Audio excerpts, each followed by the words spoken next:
sama-sama kita kembali lagi bersama kami di rumah Mama Dede. Silakan Mas, lanjutkan kembali. Ya. Lanjut Mas, silakan. Jadi karena memang nafsu amarah didorong oleh setan. Bagaimana seandainya suatu saat dalam diri kita ada amarah? Beberapa hadis Nabi besar kita Muhammad SAW mengajarkan kepada kita bagaimana sih pengendalian amarah. Yang pertama, beliau menyatakan kalau kita sedang marah berwudu. Kenapa berwudu? Karena amarah tadi dalam surat Yusuf 53 didorong oleh setan. Setan diciptakan oleh Allah Subhanahu wa taala dari api. Ana khairum minhu, khalaqtani min nar wa khalaqtahu min tin. Saya lebih baik daripada Adam. Diciptakan olehmu ya Allah dari api, sementara Adam hanya dari tanah. Jadi setan diciptakan oleh Allah dari api. Yang namanya api hanya bisa padam dengan air. Makanya Rasulullah mengajarkan kalau datang nafsu amarah segera berwudu dengan air, nyes berkurang. Kemudian bagaimana lagi? Seandainya ada orang tadi temperamental, emosional, marah-marah.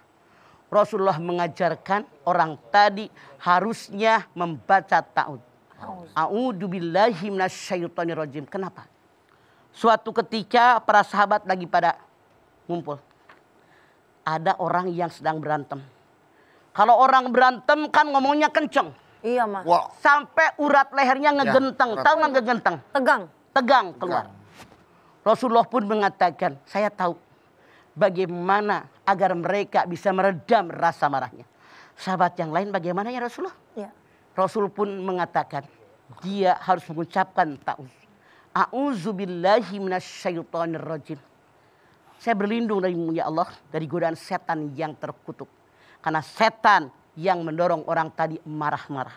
Jadi kalau kita nih Bedu Zahra ketemu dengan orang marah-marah. Atau diri kita deh.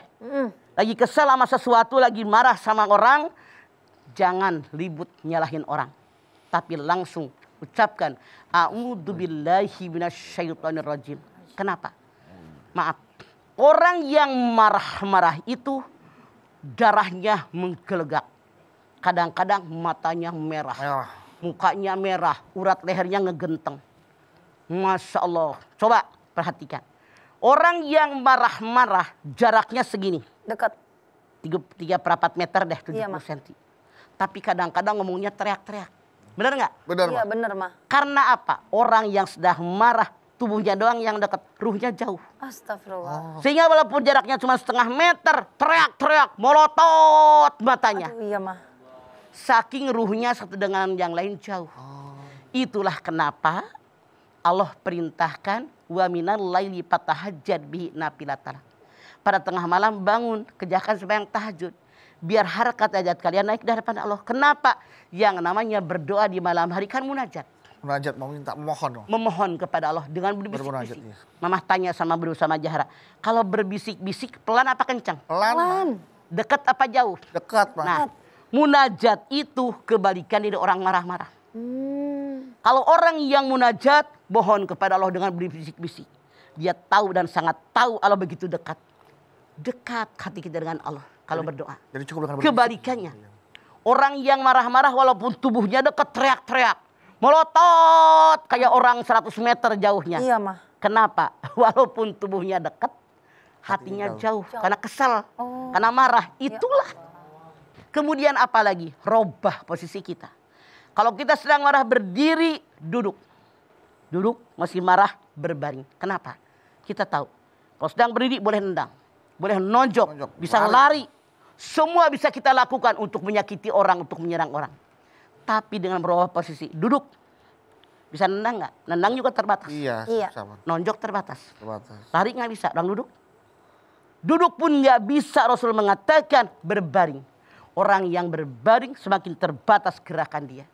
Itulah Rasul mengajarkan kepada kita cara mengatasi rasa marah. Atau seandainya semuanya belum meredam marah kita. Bagaimana Islam mengajarkan kepada kita? Silahkan kerjakan sembahyang sunat mutlak 2 rakaat. Habis berwudu. Berapa kali sujud? 4 kali sujud. Nafsu jauh berkurang. seandainya pun masih ada.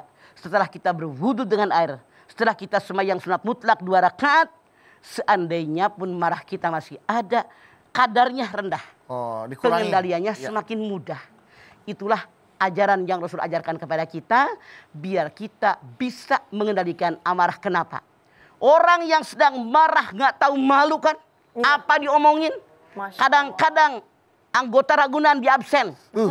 Yang tidak layak diomongin. Masya Allah. Makanya. Wa nunazzilu minal Qur'ani ma huwa syifa wa rahmatul lil mu'minin. Al-Isra 82. Telah aku turunkan buat kalian Al-Quran sebagai obat penyakit dalam darah dan rahmat bagi orang yang beriman.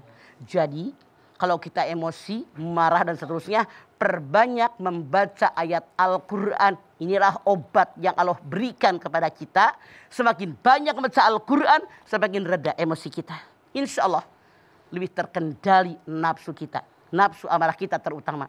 Karena kalau kita sudah tidak mengendalikan nafsu amarah, udah nggak mikir-mikir. Apa diomongin? Yang nggak pantas. Maaf, suami istri KDRT gara-gara apa? Marah. Coba kalau suami istri, suaminya penyabar. Istrinya penyabar. Masya Allah. Ada masalah, siapa sih yang rumah tangga yang punya masalah? Benar nggak? Pasti ada, mah. Punya masalah, mah. Kalau suami penyabar, istrinya penyabar, begitu ada masalah, mereka bermusyawarah. Mereka berbunding, harus bagaimana tadi titik temunya? Enjoy ya? Enjoy. Nggak ada marah. Tapi kalau suami temperamental, istrinya temperamental, suaminya ngomel, bininya ngomel, siapa yang dengerin? Ya Allah. Wah, lempar piring, lempar meja, gelas. Akhirnya lega hati. Tapi selesai marah-marah, berantakan. Hancur semua, Maya. Piring pecah. Astagfirullahaladzim. Gelas pecah. Masa Allah, lemari ditendang kacanya. Karena harus ganti. Pasti ada penyesalan. Makanya orang yang tidak mengendalikan emosi, orang yang tidak mengendalikan nafsu amarahnya, pasti ada penyesalan di hadapan orang lain, apa di hadapan Allah. Orang tadi manusia yang tidak bisa mengendalikan diri, dia seorang pemarah, saya jamin orang-orang akan menjauh dari dia. Iya apa iya? Iya, mah. Pasti. Bakal kita mau dekat dengan orang begitu? Ngapain ngomel mulu? Cipratan marahnya aja. Iya, ini. Makanya hati-hati. Yang namanya tawuran gara-gara marah. Yang namanya KDRT gara-gara marah. Bunuhan. Yang namanya orang demo. Ngebakar ban, ngebakar gedung gara-gara apa? Amarah. Bukannya gajinya naik, angguran dia masuk penjara. Kenapa? Gara-gara marah. Makanya kendalikan nafsumu, kendalikan nafsu amarahmu. Karena amarah didorong oleh setan yang terkutuk, yang Allah ciptakan dari api. Yuk, makanya Rasulullah mengajarkan, dawamkan wudhu kita. Batal wudhu. Batal wudhu. Insya Allah tiap kita akan ngomong, tiap kita akan melangkah, bersikap, berperilaku, mikir dulu, pantas nggak gue punya wudhu gitu loh. Gitu. Baik, kalau begitu Mama, nanti kita lanjutin lagi ya, Maya. Nah, jamaah yang ada di studio pasti udah gak sabar nih mau nanya sama Mama Dedeh. Tenang ya, setelah ini jamaah yang ada di rumah juga tetap saksikan, karena setelah ini Mama akan menjawab pertanyaan-pertanyaan yang masuk di Instagram @rumahmamadede_tv1. Masih di tema kita yaitu mudah marah, hilangnya pengendalian diri. Tetap bersama kami di rumah Mama Dedeh.